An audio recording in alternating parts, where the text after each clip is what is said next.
સુરેન્દ્રનગરના ધાંગધ્રાના ખેડૂતોની પોલીસે અટકાયત કરી છે। ધાંગધ્રા તાલુકાના ખેડૂતોને જેટકો ઓછું વળતર આપી રહ્યો હોવાના આક્ષેપ થયા છે। અન્ય તાલુકાની સરખામણીએ ધાંગધ્રા તાલુકાના ખેડૂતોને ઓછું વળતર આપ્યાનો આરોપ લાગ્યો। વિરોધ કરી રહેલા ખેડૂતોની પોલીસે અટકાયત કરી છે।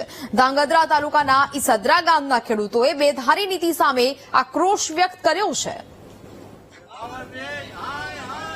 સંવાદદાતા સચિન ફોન લાઈન પર જોડાયા છે। સચિન, સુરેન્દ્રનગરના ધાંગધ્રાના ખેડૂતોની પોલીસે અટકાયત કરી છે। ઓછું વળતર મળતું હોવાનો આરોપ છે ખેડૂતો કરી રહ્યા છે, શું મામલો?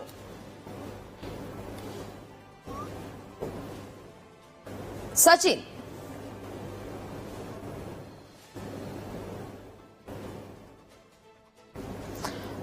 તો જ પ્રકારે હાલ તો ખેડૂતોની પોલીસે આ સમગ્ર મામલામાં અટકાયત કરી છે। ખેડૂતોનો આક્ષેપ છે ધાંગધ્રા તાલુકાના ઈસદરા ગામના ખેડૂતોએ બેધારી નીતિ સામે રોષ વ્યક્ત કર્યો છે। સંવાદદાતા સચિન ફોન લાઈન પર જોડાયા છે। સચિન, સુરેન્દ્રનગરના ધાંગધ્રાના ખેડૂતોની પોલીસે અટકાયત કરી છે। તેમનું કહેવું છે કે ઓછું વળતર આપવામાં આવ્યું, બેધારી નીતિ અપનાવવામાં આવી રહી છે, શું મામલો?